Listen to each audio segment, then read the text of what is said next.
Buenas, ¿cómo andan? Bueno, mi nombre es Anabela, ¿sí? Hoy vamos a estar hablando de un tema importante, de tres temas que nos presentó una materia que se llama Introducción a la Economía, ¿sí? Uno de los primeros temas de los que vamos a hablar es de la gestión económica del gobierno nacional que ha utilizado entre los años 2004 y 2022 respecto al acuerdo de precios con el sector privado para combatir la inflación. Acá tenemos dos puntos importantes de lo que tenemos que hablar. Primero fue que teníamos que buscar algún artículo digital que ejemplifique este punto. Vimos una noticia que ahí mostramos la URL, en lo cual habla del gobierno cuando le pide a los supermercados, ¿sí?, un tope de aumento, y los supermercados contestan de que tienen un temor de que esto logre un desabastecimiento en las góndolas, ¿sí? Les voy a explicar un poco más o menos de lo que trata este artículo para que nos pongamos el tema, ¿sí? Es que del 2004 al 2022 el Estado lanza lo que todos conocemos como precios cuidados, ¿sí? Este anuncio muestra de que el gobierno renueva los precios cuidados, pero los reduce bastante. Pasaron de tener 1.350 productos de precios cuidados a 9,49, ¿sí? Estos precios cuidados, ellos informan de que se van a extender hasta octubre, que indica que van a tener un aumento, ¿sí?, en el mes de julio, agosto y septiembre, pero el aumento que tienen no supera el 3,5% mensual, ¿sí? Claramente los grandes supermercados muestran su preocupación frente a esta situación y alertan porque con estos niveles de inflación e incertidumbre que hay en el país en ese momento, la decisión podría producir faltantes en las góndolas, ¿sí?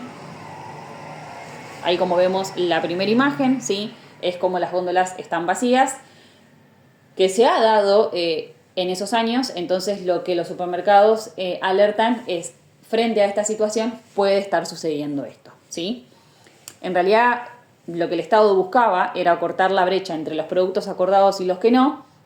Buscaba que los consumidores realicen una buena elección al momento de realizar las compras, otorgando una mayor previsibilidad del gasto de las familias y también garantizar el abastecimiento, ¿sí?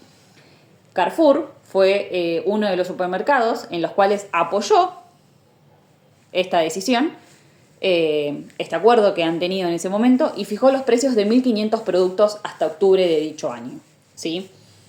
Frente a este artículo tenemos que explicar un poco qué posición tenemos al respecto, ¿sí?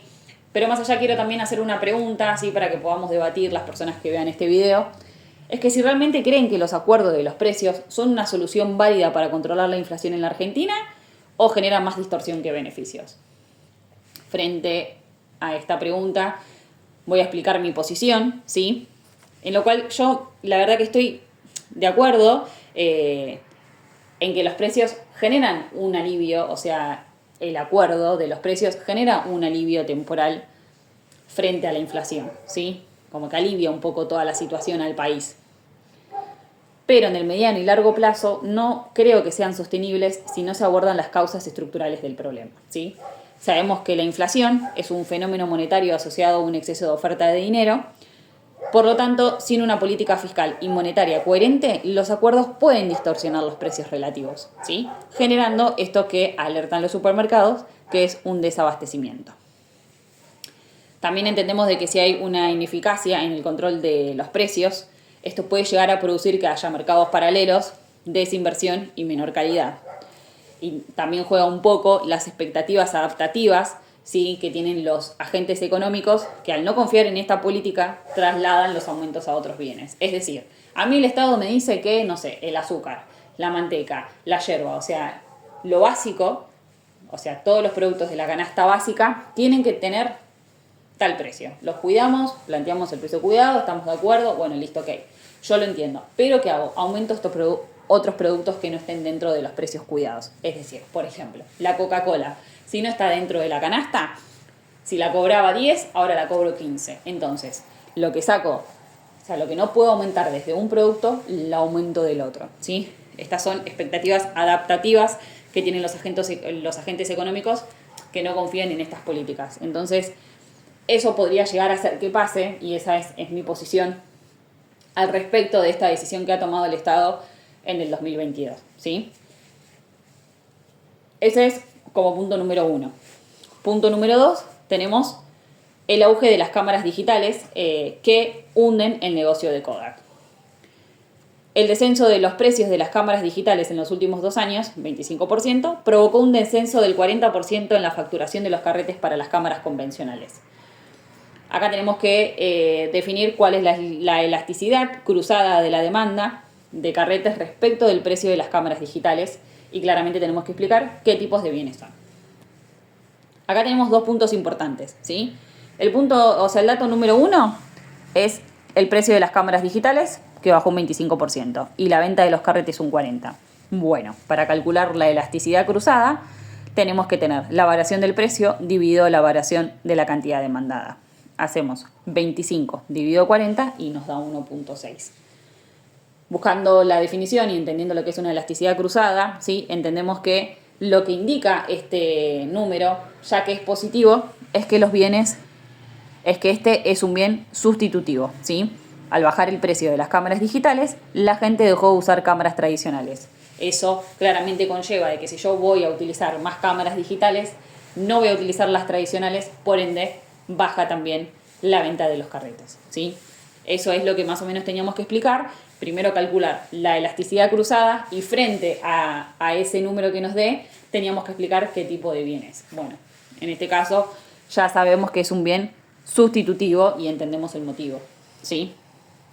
Y bueno, como punto número 3, nos dan una suposición en la cual el gobierno, ¿sí? Intenta definir la conveniencia de abrir el mercado con una nueva insulina que se produce tanto en el país como en el extranjero, y cuyo precio de equilibrio interno es más elevado que el precio internacional. Bueno, nos contratan a nosotros y nos piden que estudiemos el problema y definamos 4 cuestiones, ¿sí? Vamos a ir hablando, tenemos que mostrar unos gráficos, así que a medida que vayamos avanzando vamos a ir explicando la situación. Primero tenemos que determinar en un gráfico representativo del mercado el precio y las cantidades de equilibrio antes que se abra el mercado al comercio internacional, ¿sí? Denme un segundo, que quiero pasar a la siguiente. Ahí está. Ahí vamos.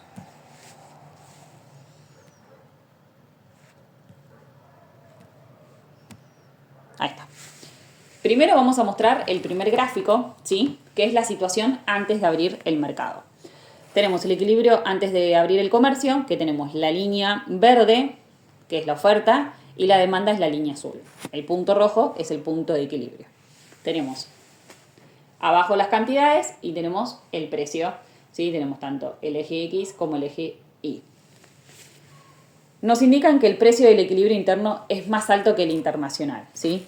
Cuando sucede esto, claramente el productor interno va a ser el que más ofertante va a estar frente a esa situación, porque al no poder, al no estar abiertas las importaciones, yo soy el único que vende las insulinas, hablo de todos los productores internos, pueden ser varios o no, yo soy uno de los productores que producen esta insulina, ustedes la están necesitando, bueno, yo la vendo a 10 pesos, ¿sí? El precio es más alto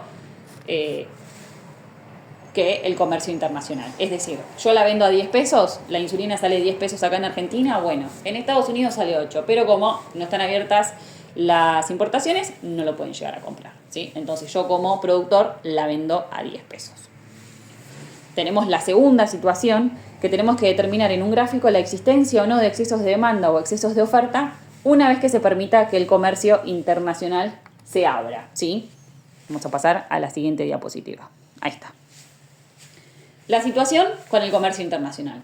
Tenemos la demanda como línea azul, tenemos la oferta como línea verde, tenemos la línea roja puntiaguda, que es el precio internacional, que ven, está por debajo del punto de equilibrio que estábamos mostrando antes, y tenemos lo que es las importaciones por debajo, ¿sí?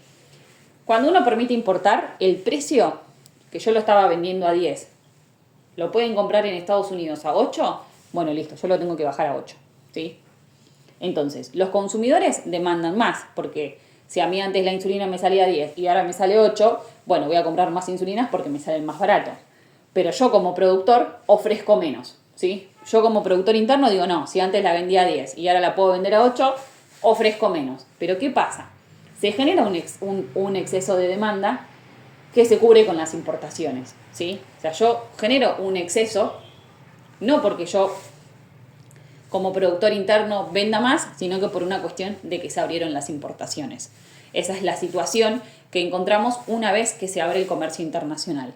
Es decir, los consumidores demandan más y los productores locales ofrecen menos. La siguiente situación que tenemos es que tenemos que mostrar gráficamente cómo se modifican los excedentes del consumidor y del productor una vez que se permite el comercio internacional de estos medicamentos. Pasamos a la siguiente. Ahí estamos. Antes de abrir el comercio, primero tenemos acá este gráfico que tenemos la demanda como línea azul, la verde es la oferta nacional, tenemos el precio internacional y muestra los excedentes tanto del consumidor como del productor, ¿sí? Antes de abrir el comercio, el excedente del consumidor es más chico porque paga un precio alto. O sea, yo como consumidor va a ser menor porque si la insulina la pago 10, no la puedo pagar 8. Entonces mi excedente del consumidor es más chico. Ahora, el excedente de productor es mayor. ¿Por qué? Porque como yo soy el único que te la puedo vender, o sea, no la podés ir a comprar a Estados Unidos porque no abrió el comercio, claramente mi excedente es mayor. Ahora, una vez que yo abro el comercio, baja el precio, los consumidores ganan, pero se achica el excedente del productor local. De igual manera, más allá de que se achique el excedente, ¿sí? Aumenta el excedente total. ¿Por qué? Porque me está aumentando por las importaciones, ¿sí? Entonces, me aumenta el excedente total, pero se achica el excedente del producto local. Luego nos hace una pregunta, y con esto ya finalizamos, es que dice, ¿cuándo es mayor la suma del excedente del productor más el excedente del consumidor antes o después de la apertura del mercado? ¿Sí? Yo, contestando esta pregunta, la opinión que tengo al respecto, ¿sí? Basándome también un poco en los autores que teníamos que estudiar, por ejemplo, Krugman es uno. Yo creo que la suma del excedente del consumidor y del productor es mayor después de la apertura del mercado, ¿sí? Claramente yo como consumidor consumo más porque me sale más barato y claramente se ofrece más porque está incluido el comercio internacional, ¿sí? Yo como productor interno pierdo, o sea, esto se da de que se produce una ganancia neta del bienestar, pero hay alguien que pierde. Bueno, yo como productor interno pierdo, pero el comercio internacional me aumenta, ¿sí? La demanda porque termina siendo más barata, la oferta porque termina siendo más barata y claramente yo como consumidor aumento mi demanda, o sea, yo quiero más. ¿Por qué? Porque me sale más barato.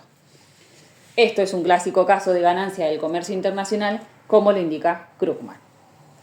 Así que bueno, hemos finalizado con estos puntos, ¿sí? Tengan en cuenta de que hablamos sobre la gestión económica que tuvo en el 2004 y 2022 que tomó el gobierno frente a los acuerdos de los precios con el sector privado, ¿sí? Hablamos un poco de lo que sucedió con los mercados en el 2022, hablamos también qué generó el auge de las cámaras digitales, porque bueno, Kodak claramente con sus cámaras convencionales hubo una baja de precios, sumando a eso venía arrastrando también los carretes, porque claramente en las cámaras digitales no necesitamos carretes, entonces por ende baja también. Y bueno, después esto de que si conviene o no conviene abrir o no el mercado, ¿sí? Así que bueno, muchísimas gracias por todo, dejamos hasta acá, adiós.